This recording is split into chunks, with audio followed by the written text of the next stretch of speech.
What's up? Oh gosh. So I was having some serious difficulties, and I realized, oh shit, I'm on Wi-Fi. I didn't have my hard line plugged in, and my Wi-Fi sucks. So sorry for that delay, guys. We are here, and we're going to talk about the Philadelphia experiment, but not before we do a proper intro to the show.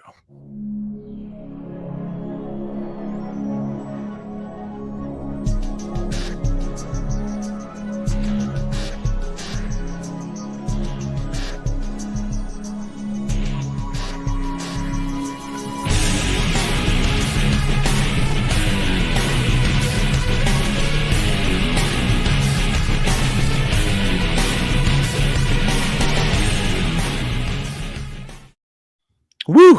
All right. It is time once again for Talking Paranormal, and we are here. Matt, those videos weren't loading because I was on Wi-Fi and I was trying to load too many at one time, and I ran downstairs, plugged it in, and all of a sudden they all loaded up. Unfortunately, because I had so many queued up, it's like double. So, but that's okay. We'll figure it out. How's it going, dude? Bro, it is cold. It's kind of nipply here too. Like, cold ass cold.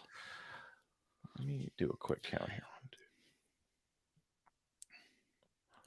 Okay, I think that's a lot of videos. Some of them are comedic relief, and that's okay.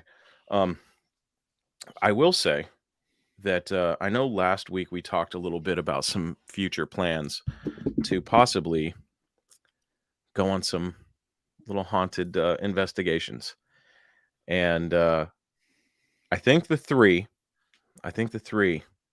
that we have lined up, and we'll just have to figure out funding and stuff later on. Speaking of which, t-shirts will be on the way. I wanted to test print a couple through the platform that I used to have t-shirts printed, shipped, and sold. Yeah. And I want to make sure that it's good quality, because I did too. I have the one that I made myself, and that's just a straight vinyl print. But if you look at the backdrop of our video here, you can see that the Sasquatch, the Ghost Squatch, is kind of 3D, and I wanted to see if that would turn out in the direct to garment printing. If it does not, then I may just make the shirts in-house.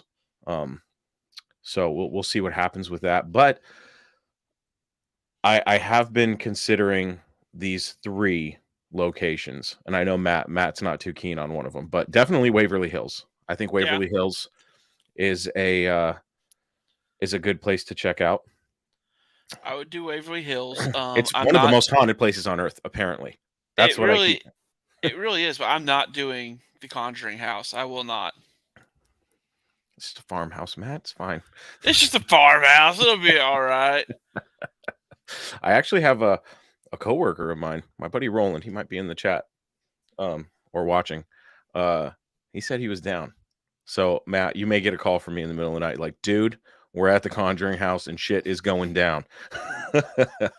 That was the last one. I'm not sure if that one will ever happen, but it is definitely one I'm considering. The other one next to Waverly Hills that I really want to check out is the West Virginia Penitentiary. Okay. That's supposed to be the other most haunted place.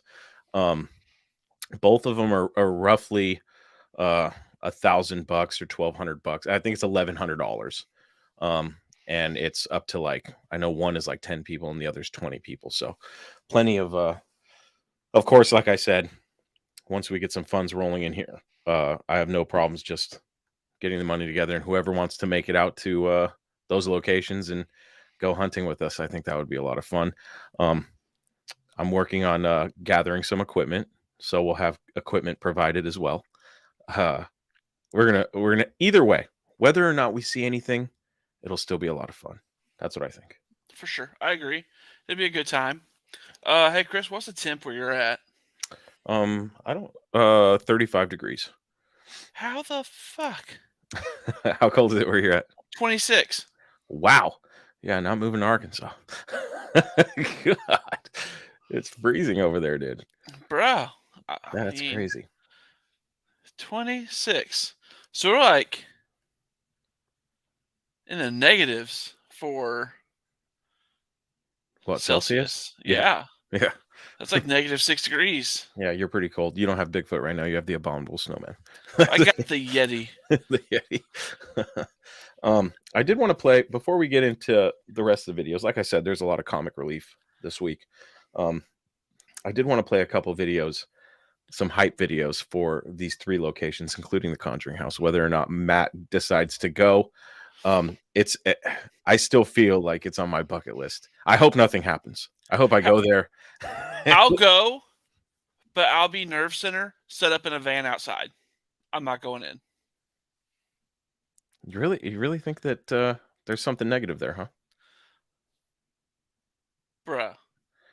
The movie really pumped up a lot of shit. You can pump up a lot of shit, but I mean, Annabelle came from that fucking house. That's not true at all. Where'd she come from then? Shit, you don't know the backstory of Annabelle? So Annabelle, I thought I did. The backstory of Annabelle is she in the movie, it's like this creepy looking doll. It's actually a Raggedy Ann doll. That's the real Annabelle, is a Raggedy Ann doll. And I don't want to speak out of line, but it had nothing to do with the actual Conjuring House. And the doll that's in the Conjuring House is just a prop. It's a replica of the actual Annabelle doll in the Warrens Haunted Museum, where they keep all these haunted artifacts and stuff. Okay. So there is no the Annabelle dolls are not the real ones. But Annabelle, the story is that this doll, some college girl, like the whole Annabelle series of movies is all bullshit. It's all pumped up for Well, TV I mean, stuff. I figured that was bullshit. I don't know where I got that she came from the Conjuring House. No, she definitely didn't come from the Conjuring House. And if you listen to Andrea Perrin, who actually grew up in the Conjuring House, and her family was the whole issue, she talks about how their family got screwed and the whole thing, and how they made it way worse, and all that stuff, and how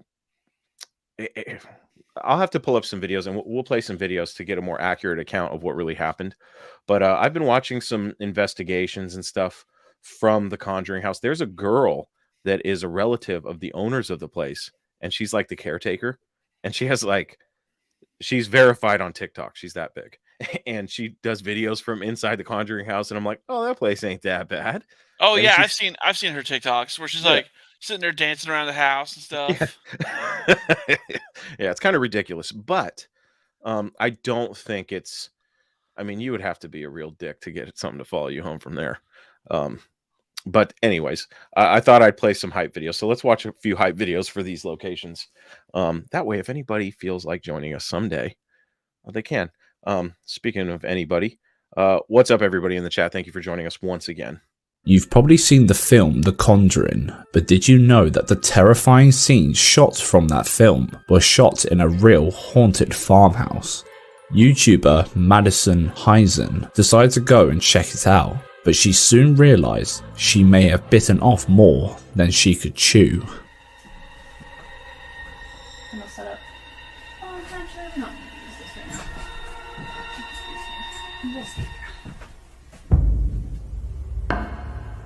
Alright, so I guess we can try the spirit box. Oh! The door just opened! On its own! If this clip were just footage from one angle, we would probably have thrown it onto the fake pile. But we got wide shots of both sides of the door, and there seems to be no one around. So how the hell did that door just open on its own? When we look at the history of the house, this video contorts into something far more sinister though. Paranormal investigators Ed and Lorraine Warren were called to the Rhode Island farmhouse multiple times throughout the 1970s by the Perron family. At first, the family noticed small things going missing, bumps and bangs in the night, the standard stuff.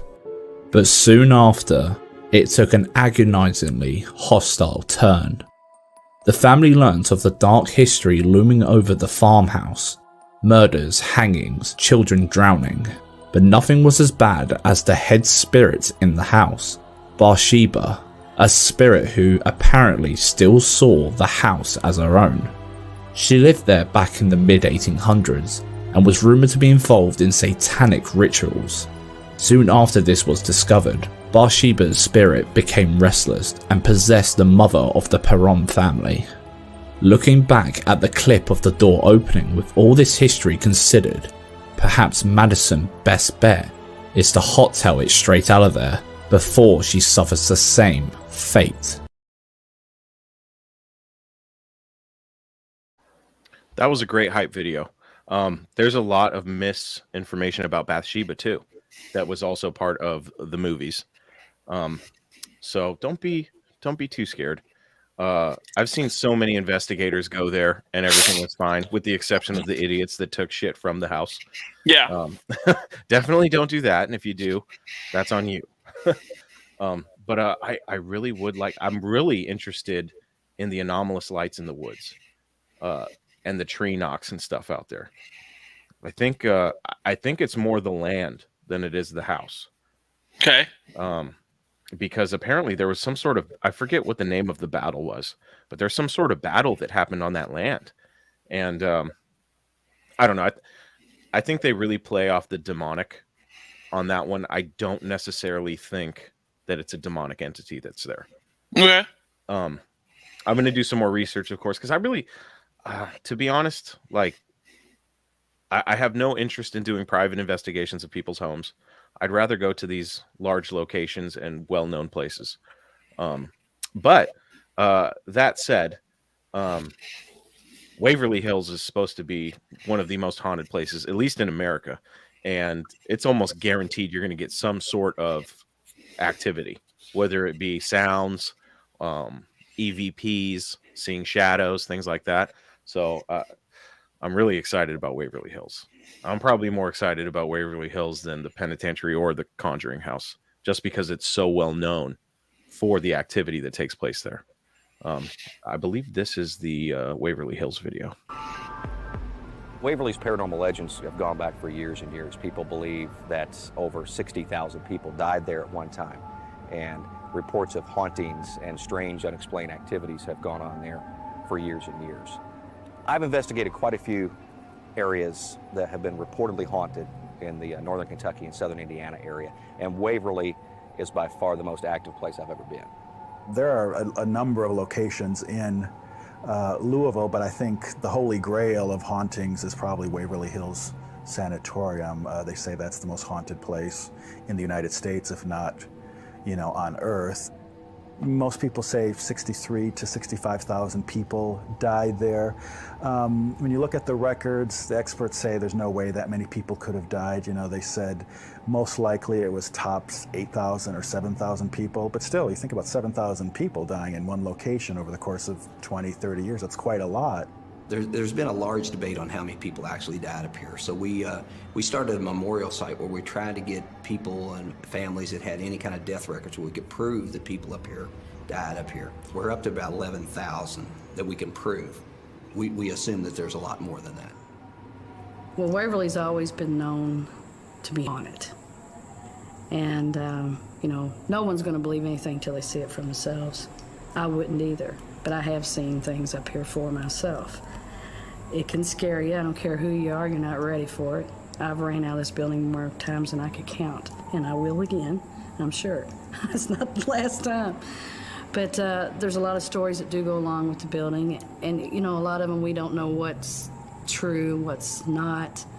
There are some stories that we have found out that are true.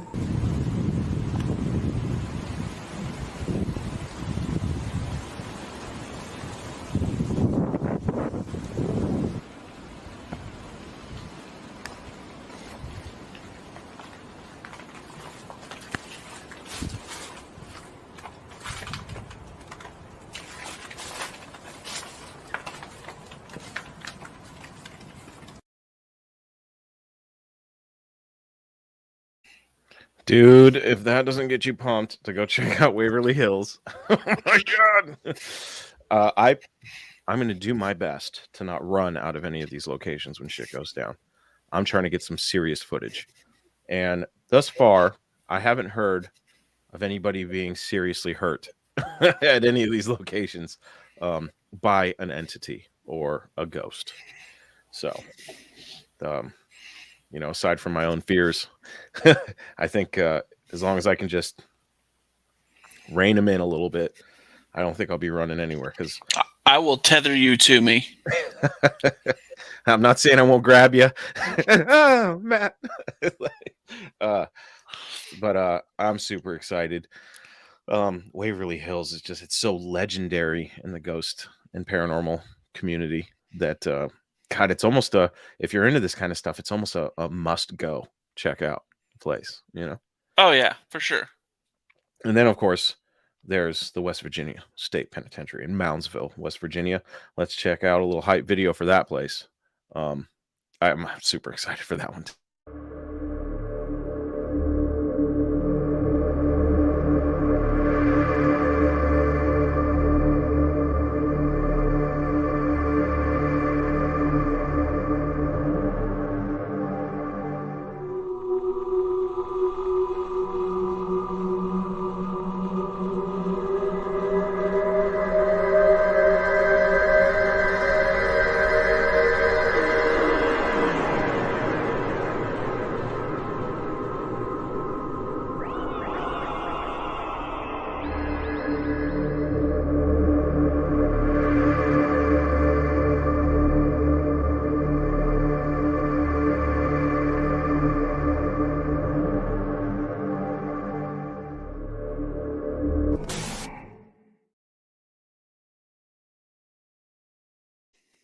Pumped up.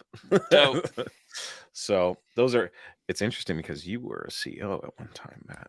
I was. This will be fun. That'll be a fun one. I'll be like, it's him you want, not me. Oh gosh. Yeah. So I'm gonna do everything in my power, and Matt's gonna do everything in his power, so we can start generating some funds around here to make this happen. Yeah. So I don't know. I would like to do one location next year, but I'm not sure if that's going to pan out. But if we can make it happen, it'll probably be towards the end of the year, like the last quarter of the year, because there's got to be some significant planning. And I know that at least one of the locations is all booked up for the remainder of this year. And I think that was Waverly Hills, because I've been doing a lot of research on it because I really want to make this happen, dude. Waverly really Hills is probably one of the more popular ones to It go is. investigate. Yeah. Yeah. So be prepared to be freezing our asses off, because it's probably going to be in the fall or winter when we get to the place. But I'm definitely looking forward to it, dude. I think we're going to get some. I almost guarantee that something will happen at both locations. Just a matter of what. Yeah. So I don't want it to sound like we're just talking a big game. It is definitely something that I think we should do for the show, and it would be fun to share some footage on here, you know, that we get ourselves. That'd be cool. So that's the plan for next year. Let's get into some of these videos.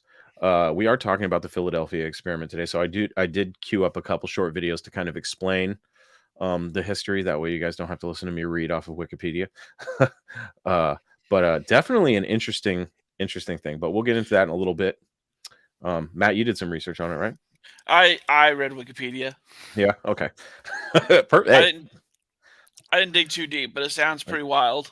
It is pretty wild, and it's all alleged. Of course, the government's never going to admit, oh, yeah, we can try to make a ship disappear. You know what I mean? But let's get into some of these videos. Like I said, there's some comedic relief, and Matt loves to send me these videos of animals that are gigantic because he knows it's the crocodile. Yeah. The crocodile. We'll play that one first. Look at the size of this crocodile, dude.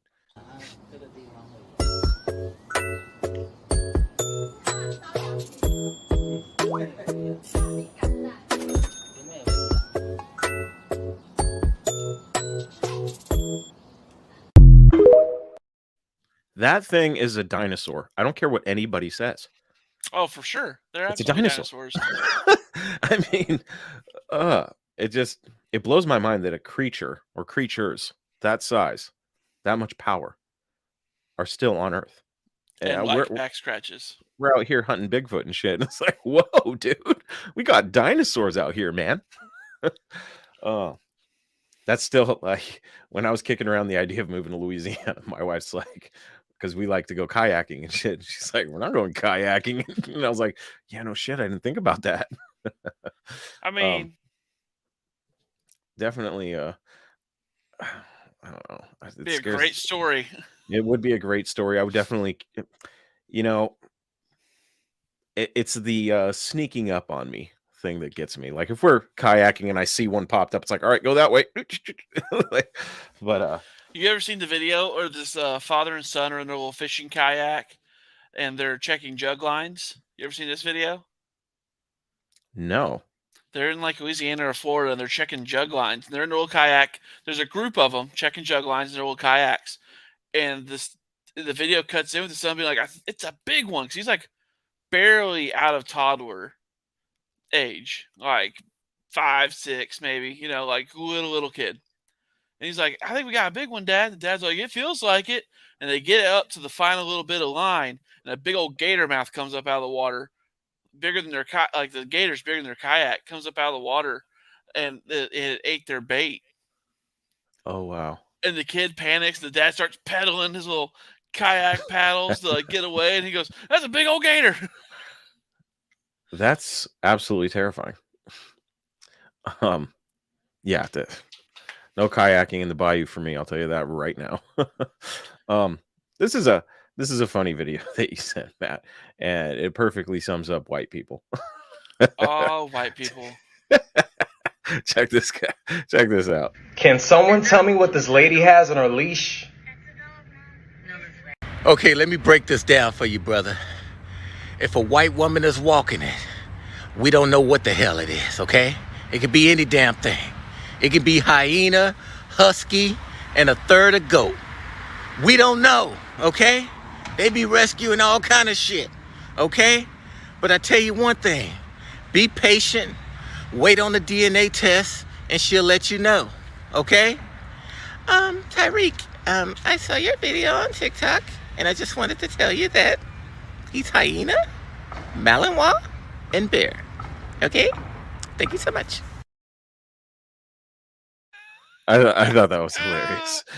But for real, white women. Definitely. Bro, I had a realization the other day. What was that? Do you ever feel like we're like the paranormal version of ridiculousness? I never really thought about that. Man, watch an episode of Ridiculousness. Let me get back to me. Yeah. I mean, that's okay. Ridiculous is a pretty popular show, right? I mean, Rob Dyrdek made a lot of money off Ridiculousness. And like, I don't know. I'm sure some people will watch this at some point and go, "This shit ain't paranormal." Giant dogs and shit. That's pretty unnormal to me. Okay. I mean, that was an Irish wolfhound, but Is that what that was? Yeah. Fuck, that thing was gigantic. Are they They're really that huge. big? My Yeah. God. I don't know. I've met some dogs that were like, I remember when I was living with my grandma, we had some new neighbors move in to the house in front of us because we were kind of set back off the road. And we had this little cheesy little wooden fence. I mean, it was a bullshit fence. I'll say that. Yeah. And they had a dog. I forget what kind of dog it was. It might have been a Great Dane or something.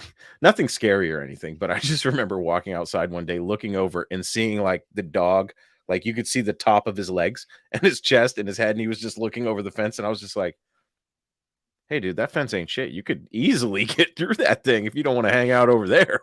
And he was a horse. You could have put a saddle on him and rode him around. I will always gladly deal with a big dog. I've never met a giant dog that was mean. Right? That's what I'm saying. But you meet them little 5-pound fuckers and they want to like eat your face. Yes, the ankle biters. Yeah, they've got small dog syndrome. The big dogs are like, dude, I could eat your face if I wanted to. That ain't even an issue. they don't even give a shit. Chihuahuas were Aztec battle dogs. They used to be bigger, but I mean, yeah, I would hope so. If they're battle dogs. Kira, thank you for tuning in. Welcome to the show. Yes, welcome. I love dogs. Like I said, I've never met a big dog I didn't like. I remember the one time I was intimidated and I shouldn't have been. I used to deliver beer, and I was delivering beer at this little convenience store in like a really shitty area of town.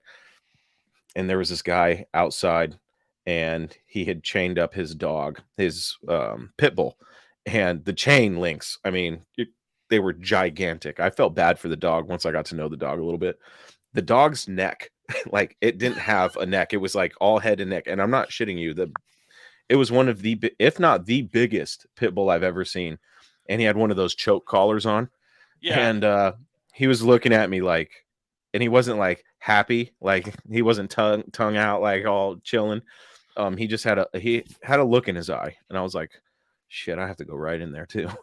And I walked up, and as soon as I got close to him, he became just a lover bug, dude. This dog was, I wanted to take him home at that point. He was a sweetheart. But I could see how somebody would be like, I was intimidated at first because he didn't give me any idea that he was a good dog until I got close. Well, I mean, you just hear so many negative stories about him, unfortunately, you know? Every pit bull I've met, like in a close relationship type thing, like a friend or a family member, Yeah. they're all super sweet dogs to humans. Like they are protectors. So when you get them around other dogs, that if they're not trained properly, I've even heard stories of pit bulls that are trained properly and then they just snap. And I think that's just bred into them to fight other dogs or something. I don't know. Some of them anyway. Yeah. But like I said, I've met some sweetheart pit bulls. And I'm a bulldog guy. I know you're a bulldog guy, Matt. You got a bulldog who hated me. Bro, that dog hates everybody but my child, apparently. Like, I've never met a mean bulldog. It was very surprising to me, but I mean, I wouldn't even call him mean. Like, he doesn't really ever try to like hurt anybody. Yeah. But he puts on a big show. Oh, does he? He puts on a big show. He's a dick. I'm not gonna sugarcoat it. But I mean, if he was truly an aggressive dog, yeah, he already would have bit my son. Yeah. The problem, and I kind of get this from my wife, is like when I see a dog that I think is cute, I don't care how mean he is. I just want to grab him and just roll around on the ground and hug him. Yeah. Good luck with mine. Yeah. He was like trying to get through the door. That was funny. No, believe it or not, I like my bulldog. I'm a Basset Hound guy.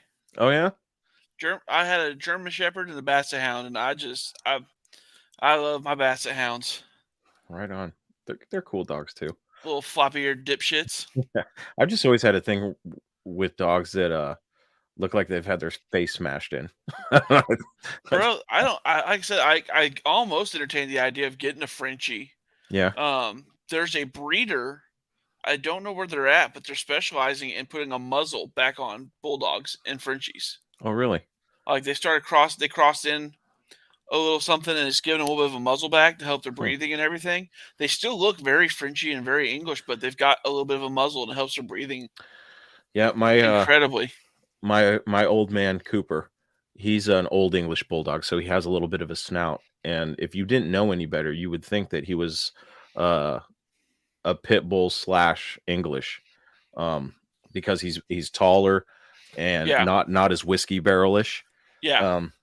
But I do love old English bulldogs because they don't have as smashed of a face, so they don't have as many breathing problems. I mean, Bowser's as smashed as Smash is going to get, and dude, I swear to God, that dog he's gonna be one of them 18-year-old bulldogs. Like one ear's already fallen off. He's blind in one eye. God, how old is he right now? 7. Okay. Yeah, bulldogs are cool. I like them. This video that you sent me, Matt, was interesting because I didn't realize that these suckers were inland. Check this out. There's a fucking shark. Look at that sumbitch.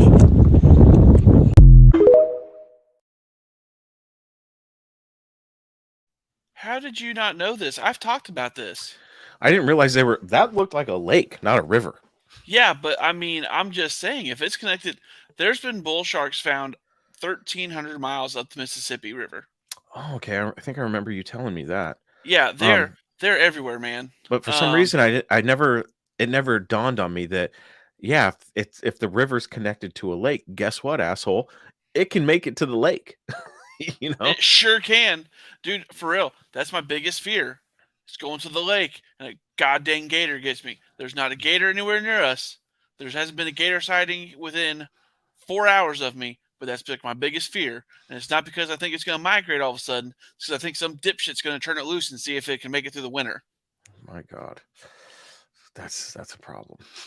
That is a problem. That is a big problem. There's been some lakes around here where I just got this feeling. Like, I feel like in Seattle, there's this lake called Green Lake. And it's very well known, very populated. I could imagine some asshole just releasing a gator and just seeing if it could grow and live and survive. I don't know. That's always been a fear. Bro, it's... What about in the New York sewers? Do you really think there's been gators in there? Man, there ain't no telling what's down there. Like, all the shit that just gets dumped down there, there ain't no telling. Yeah. Now, I think it's a very good prevailing theory, but my problem with it is unless it stays just super warm down there, I don't see how they make it. Yeah, through the winter and stuff. Yeah. Have you ever seen the amount of rats in New York City is absolutely insane. I'd say the amount and size of them is what's really impressive. Like, let me put it this way. So, for those of you that don't know, I'm a garbage man for a living. Actually, I pick up recycle, but we have a facility that's strictly recycle, right? And they're basically emptying it out right now so that they can replace all the machinery. And I was one of the last trucks to dump last night. And there's a pretty good size. There's about a 3 or 4 truck size pile, a mountain of recycle, right? I go in, all the machines and the equipment shut down. I'm the only truck there, and I can see the rats everywhere, right? I dump on this pile, and the pile starts moving. There must have been 1,000 rats in that place, and they started scattering as soon as the truck deep, deep, deep, and they started scattering, and it freaked me out because it gives me the heebie-jeebies. You know what I mean? Just seeing all those rats. Yeah. And then I couldn't help but think, this is nothing compared to New York City. When the sun goes down in New York, because they throw their garbage out in the street, and these guys come by and they go out and grab the trash and pick it up and throw it in the trucks from the street in bags and shit. And you can see the rats just knowing that their sewer system is so big and just, oh God. How is that city called the greatest city on earth? I don't know. That place is a shithole. I'm sorry. I mean, it sounds like an absolute shithole. Yeah. It is Everybody's disgusting. mean. Everything's expensive. There's fucking rats. Yeah. The garbage is just on the street. These rats are taking out pigeons and shit too. It They sounds are like an absolute ruthless. shithole. Yeah, it does. I still would like to go and visit, but you couldn't pay me to go into the sewers down there. You couldn't pay me to get to New York. You're not interested in going and checking out the Big Apple? Bro, I have no interest in going somewhere that has that like that. Okay? You've seen where I'm from. I'm good. Yeah. Now, you live in I was so surprised how clean that city was. I guess I'm just I'm so used to being around the shitholes that I just was so surprised. Bro, I don't understand it when people are like, "Oh, you got to go to New York. It's so magical." There is nothing that sounds magical about New York. I don't know about magical. I'm a traveler. I like to see places I've never been. I'm a traveler too, but I'm like craving wide open spaces. Like, drop me in Montana, drop me in the middle of the desert. I mean, see if I make it back out. I don't care.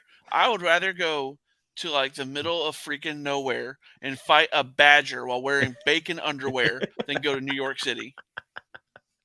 See, I like all places. I'll go wherever, and it'll, depending on my experience, will determine whether or not I'll go back. Like Las Vegas, that place is a complete shithole.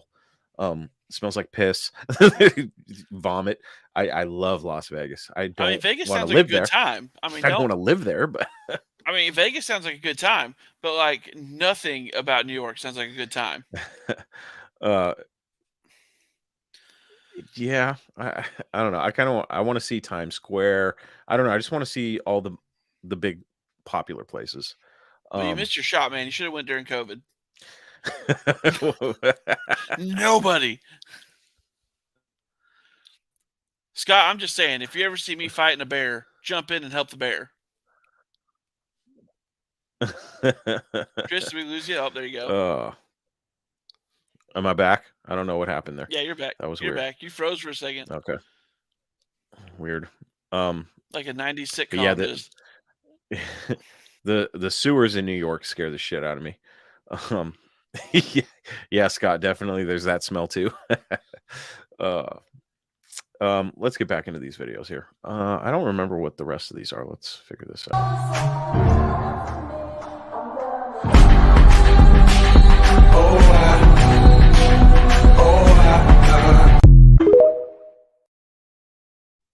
It is very possible, I think, that the government does know. This. Yeah. Yeah. They definitely. I think it checks out. Like, yeah. Yeah, of course. They're like, you know what? As long as a bunch of people don't go missing, one here and there, who gives a shit? Just don't let them know what's in there. Yeah. Yeah, that's a very scary thought for me. I think it checks out. That was I absolutely think it checks out. I really do think the government knows way more about everything than they're willing to disclose for whatever reason. Let's check out this next one.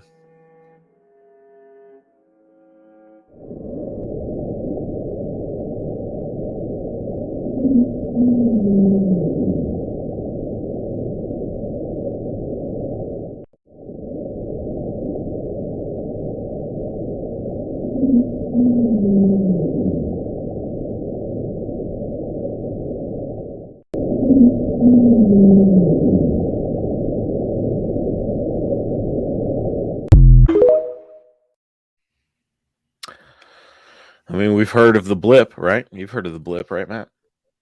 No. The blip was a sound much like that one, that was recorded, and nobody has an explanation for what it is. I don't believe the iceberg bullshit for 1 second. I'm sure they make noise, but the ocean is so unexplored. It had like tone and inflection. Yeah, there's some shit in the ocean. Like, I would not be surprised if there was some sort of apex predator in the ocean, a ginormous animal that we've never discovered and we don't know it exists. I will say this though, if I see one more video of someone saying a basking shark is a megalodon sighting, I'm gonna lose my mind. They're pretty big. They're definitely big, but not they're a not a megalodon. Yeah. I'm still holding hope that there's megalodon out there. Okay, here's another animal video. Look at the size of the fucking thing. Ay, la culebra. La gente salió huyendo, mirando yo enojado. Toditos asustados comenzaron a gritar. Huye José, ven. Okay, I think we've seen enough there. Bro, that blew my mind because I was like, oh, they're just looking at a snake, and then I watched it started over, and I saw how big the scenery was when they zoomed in on it, and I was like, oh my god. Yeah, clearly he's been eating coyotes. Been eating good. Yeah, absolutely. And these things, they're out there, and they're not hiding. We know that they exist, and they're gigantic. That scares the shit out of me. Okay, we've got a couple more here. I don't remember what this one is either. If you see him while you're awake, run. So this story actually comes from a Reddit user who's a therapist. And this user had a patient who was coming in complaining of seeing Hatman at night. This patient would apparently wake up in the middle of the night to see Hatman standing at the foot of their bed, watching them sleep. And as a result, they were not really sleeping much. So the therapist prescribed some pretty heavy sleeping medication, and as a result, the patient starts getting a little better. But then one day, the patient comes in and just looks like they had seen a ghost. So the therapist asked them what was wrong, and they said that as they were getting in the car to come to therapy, they saw Hatman standing across the street during the day. This therapist had only ever heard of Hatman when it came to patients waking up in the middle of the night and seeing him, never when they were already awake doing things in the middle of the day. So the patient is terrified, but the therapist thinks this might be a side effect of the medication. It takes a little while to get used to. But that was the last time the patient ever came to see the therapist.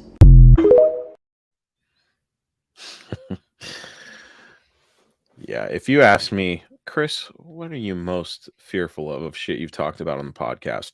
Hatman scares the living shit out of me. Hatman's pretty up there for me.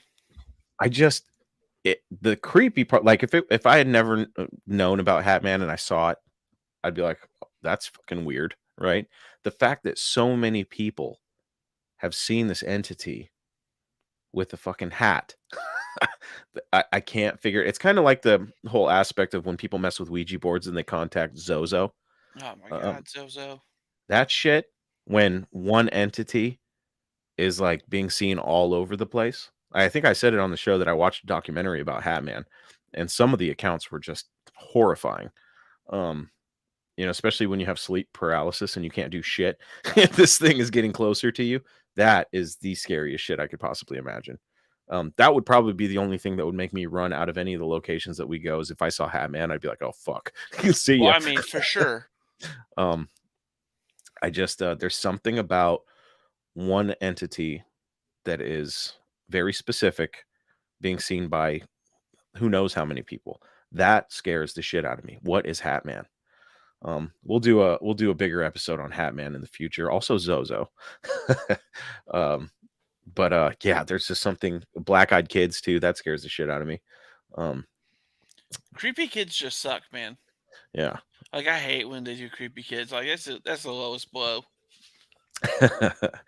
Yeah, the stories you hear about these kids showing up to people's doors and like, let us in, but they got black eyes. It's like, fuck no. Nope. I'm like, you one of them emo kids? Yeah.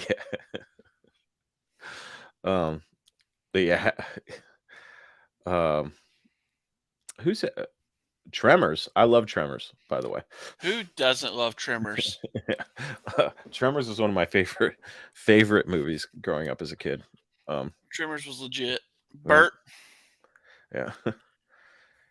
Get up, Bert! It's a stampede. Reba the gun. Yeah. Let's see here. Sorry if I don't know why my feed keeps going in and out here. Let's see here. We've got 2 or 3 more videos. This one, I forget what this one is. Okay, never mind. So Ed and Lorraine Warren. Obviously, they're very well known now, especially with all the Conjuring movies. They were well known as demonologists, and it's not too often that their footage is released. They used to do like talks at colleges and stuff and share some of their videos of paranormal activity. And this is one of the videos, and I've never seen this before, other than like small snippets for like sizzle reels and stuff on like paranormal shows. Yeah. But this is a little bit more of one of the videos I saw. And obviously, we did watch that video on debunking. So I think that some of this could be debunked. But I don't know. The Warrens are very controversial figures, when you get into the nitty gritty. A lot of people think that they're scam artists. I'm not sure I believe that. I actually read basically Ed Warren's memoir, and I thought it was a really good book. Yes, 2 for no. Are you a man? Are you a boy? You want the people in this house to move? 1 knock for yes, 2 for no. Yes. Okay. Who is it that you don't like the most here? Is it?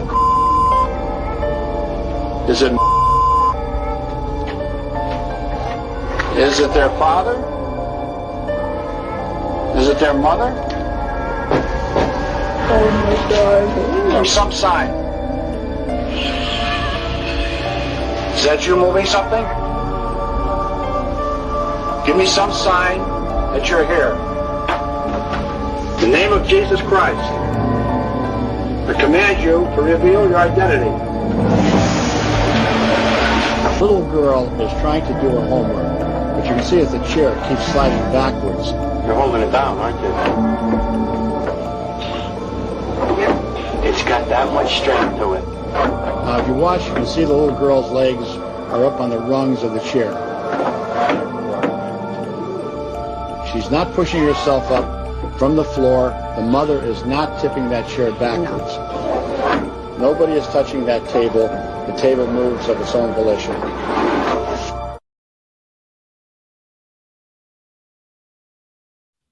I don't know. It's tough. It is a tough one. Sorry, I don't want to freak you, but yeah, I just caught movement out of the corner of my eye. I think I got a winter mouse. Oh shit! Freaked me out.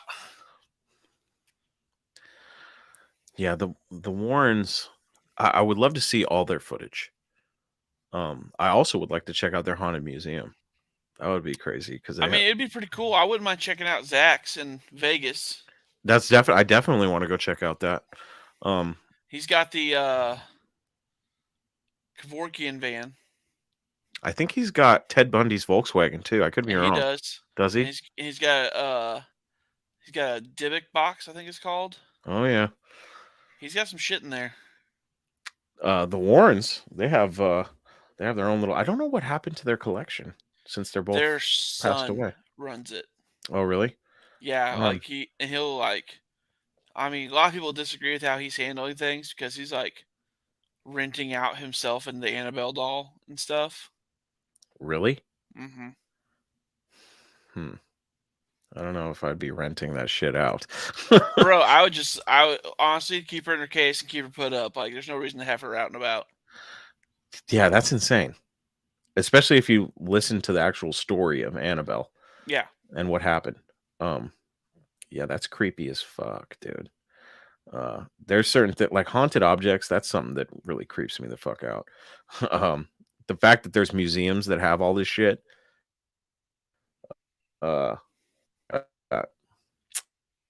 This episode's about the Philadelphia experiment. So I have 2 videos queued up to kind of give us a little bit of a background. One of them's kind of a goofy guy, and the other one is more like legit. So let's watch them both, and that'll give us a background. And then Matt, you and I can discuss, you know, what kind of validity we can muster out of these, or out of this alleged incident that took place, this experiment.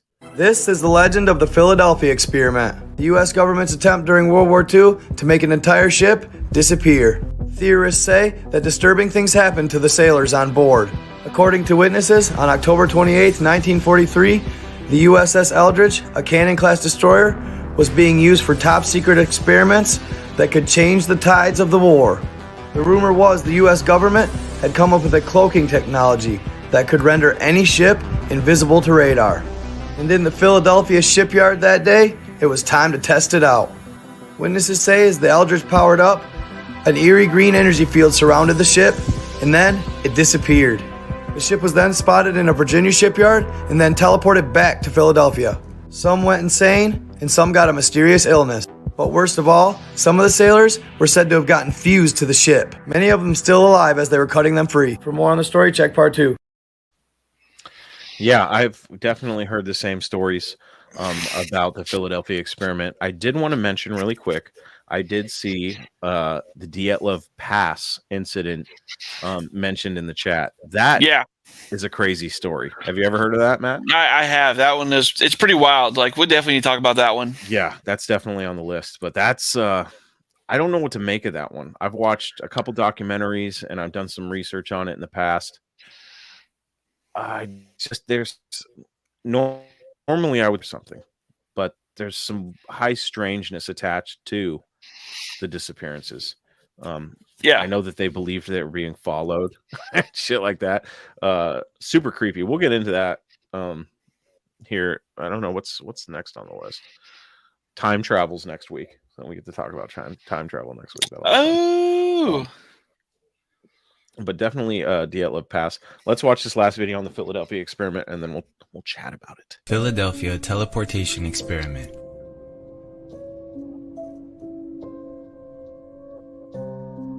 During the times of the World War II era, mysterious experiments involving strange esoteric technology was certainly an option for the Nazis in the United States. Some of the most famous minds of the world, including Nikola Tesla and Albert Einstein, were even employed to execute the military complex's will, leading to some perplexed stories. One very unusual account involves the supposed attempt of the Navy to develop a technology that could make an entire ship invisible to the naked eye. But these experiments had some unintended consequences that led to the project being shut down and buried. Until a man who had claimed to have worked on the project blew the whistle on its cover-up. A man named Al Bielek and his detailed narrative are intriguing and possibly part of a true story. So what was the Philadelphia experiment? According to Bilac, in the late 1930s, the Navy was working on a project using electromagnetism to essentially develop an invisibility cloak for its warships. Around that time, Bilac said that Einstein was directing a program of disguising ships by wrapping them in electromagnetic coils to protect against magnetic mines planted by the Nazis. Tesla took this technology and parlayed it into a cloaking experiment, having some initial success with a small boat.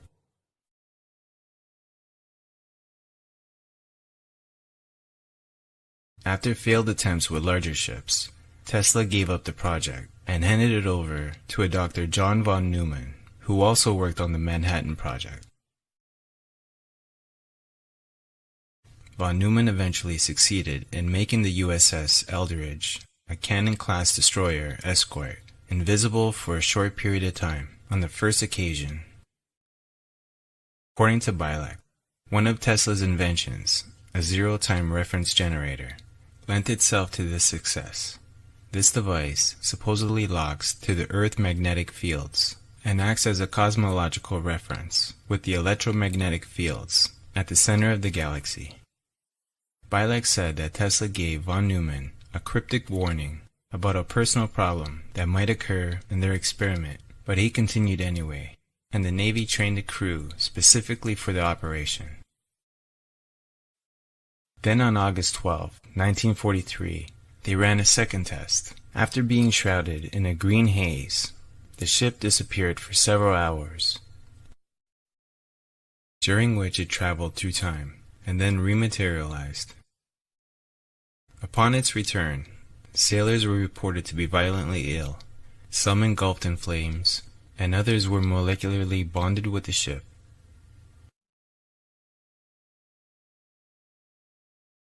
Bilac, however, said he and his brother, who were aboard the ship at the time, jumped off during the time warp and remained in 1983 on Montauk, Long Island, at another secretive government facility, also experimenting with time travel, known as the Montauk Project. Bilac gives an intriguing explanation for how his time travel was possible, relating to Tesla's zero-time generator. He said that Tesla's device was the key for the ship's return back to its original location. According to Bilac, we live in a five-dimensional reality, with time being the fourth and fifth dimension. He said that every human is given a set of locks that lock them in a point of time from which they came, but that the experiment ruptured those time references upon returning to Philadelphia.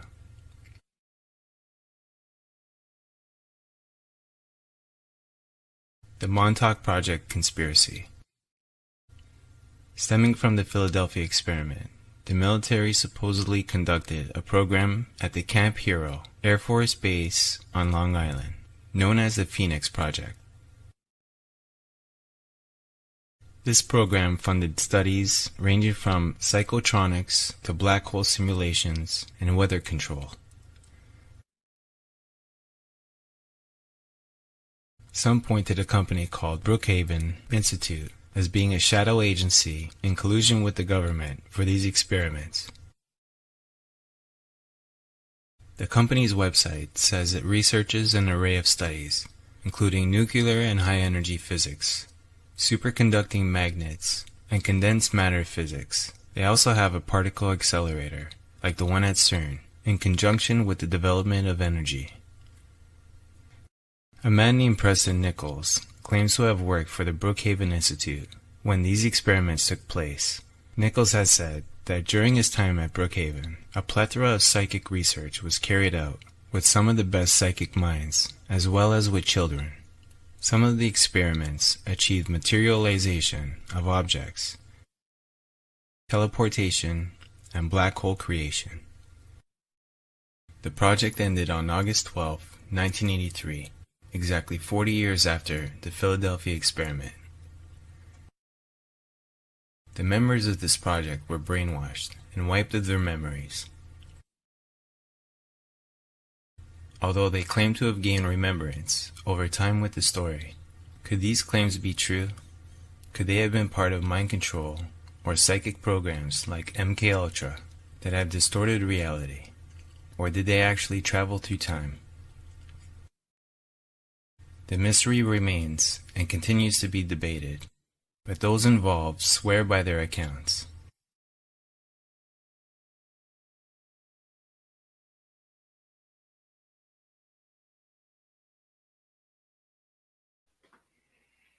All right, first of all, I agree with what was said in the comments. That was the ultimate slow video.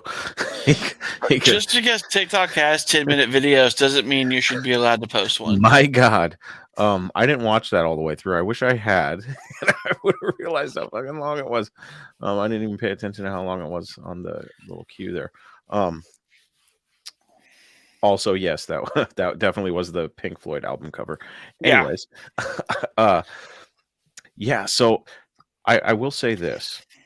There's something about electromagnetism that seems to find itself in a lot of these paranormal things, with ghosts, with high strangeness, and with crazy experiments. And it makes me wonder how much the government or governments of the world know about electromagnetism and how many experiments they've actually conducted, in regards to that, and, what kind of power it holds. You've got Einstein, Nikola Tesla, lots of people talking about, wormholes and time travel and all this weird shit. And it seems like there's always something involved with electromagnetism. I think electromagnetism. I think that's a key to unlocking some shit. You know what I mean? What shit exactly? I'm not smart enough to say, but with the Philadelphia experiment, of course, the government denies it ever existed. But I don't know. Man, I don't know, man. The little bit I read, there's something there, but at the same time, God, the people that try to report this stuff, man, they make it hard to want to believe it. Yeah, it's definitely tough. Sometimes I wonder, you get the whistleblowers and shit. Like, you got Bob Lazar from Area 51. You got these guys, and there's never a guy who's super believable. You know what I mean? There's always something. There's never a guy just sitting in his brown chair for the Netflix special, just like, look, man, there's some shit out there. Yeah. I can't go into details because you'll think I'm fucking crazy. Yeah. But there's some shit out there. Yeah. I would believe that guy. Yeah. That's like the guy telling you about his time in Nam. Like, he tells you there was some shit, but he doesn't want to talk about it. Yeah. Like, it's always the guys that want to just talk. Mm-hmm. Like, yeah, I don't believe you. There's always something a little off about them. I don't know. They got a lazy eye, or they don't comb their hair, or some shit. There's something off about this fucking guy. I don't know if I believe him or not. And I think that's Peckerwood. I do believe Bob Lazar to an extent. Sometimes I wonder if the government was feeding him bullshit just to see, how much he would be willing to say. And then also just to see what kind of feedback he'd get or people believe him. Yeah. He's definitely a smart guy. Yeah. He's definitely seen some shit. Now, what he's seen is questionable, but if you guys haven't seen the Bob Lazar documentary, it's definitely a good one. And then listening to his interview on Joe Rogan was definitely eye-opening for me. There's something there. Now, I don't know if I trust the government 100% because they compartmentalize so much shit. I wouldn't put it past him to throw some bullshit in there just to fucking lead people in the wrong direction. So, I mean, sorry guys, this cold is taking it out of me. I mean, they definitely run some great misleading tactics, like misdirection and everything. Yeah. I mean, it makes sense to have an entire playbook of guys just sitting there looking like complete idiots and wackos. Yeah. Like, all right, man, you're up. All it takes, you give a guy like Bob Lazar, you let him see a bunch of shit, and then you go, okay, let's do the fake alien in the room thing so that, everything he says sounds legit until he says, yeah, I was walking down a hall and I looked into a room and there's like an alien sitting there. And then you're like, whoa, dude, whoa, what the fuck are you talking about? You had me until you saw an alien just sitting there on a chair. You know what I mean? Weird shit like that where they throw in, wackadoodle stuff. wackadoo. Yeah. It's kind of like the Stephen Greer's UFO Disclosure Project when he went to Congress or whatever, and he had all the fucking people that, the eyewitnesses from the military and shit, and everybody's sounding legit, and then you get, one weird guy who's like, there's 57 different types of aliens, and he's talking about all the different, like, whoa, dude. So, we're just talking about, some crazy shit up in the sky. Now you're talking about all these different types of aliens, 57 types. So it's, I don't know. Like, you'd think you'd screen some of these folks before you bring them. Yeah, but before you bring them, you know what I mean? Like, the problem is that their stories are so credible, and they're supposed to be credible people. But what people forget is, like, just because you've been in the military, I met a lot of military guys that I couldn't respect because they were fucking morons. Oh, yeah. I've met some very respectable military guys, mostly respectable, but I have met some guys where I'm like, you were a fucking Marine, dude. Like, I definitely met guys like that, and I respect them for their service, but people are people. You know what I mean? Yeah. So, but I've said this before. I know we've talked about it. If 1,000 people say they saw some shit, and even one of them is right, and one of them did see some shit, then that makes it all true. You know what I mean? Yeah. So, it's like the Bigfoot thing. Thousands of sightings throughout history. Yeah. Hundreds, if not thousands of years. If one of those sightings or one of those incidences of a hairy giant in the woods is real, then yes, Bigfoot is real. You know what I mean? Yeah. So that's where I think it's funny that where people, like, they'll discredit the ghost shit or fucking UFOs or anything like that. And I don't even like calling them UFOs anymore because there's so much shit up in the sky. Like, I pointed up in the sky, like, I don't know what the fuck that is, but it's a plane. It's or musk. like, I did. Oh, so after last week, we watched those guys debunk that ghost shit, right? Yeah. Well, I started getting into their channel and watching more shit. And this guy that was camping out in the wilderness, I forget exactly where. I think it was in New Mexico or Nevada. I think it was New Mexico. But he set up a time-lapse camera in the sky, right? And it was like a 5-hour period. And you see this thing like over 5 hours just doing all these crazy maneuvers, right? And so these guys set out to debunk it. And at first they're like, no, that's a legit object doing this crazy shit, right? Well, they ended up doing some crazy research. And what they found out was that there's this company that, it was a really well-known company. I want to say it was Google.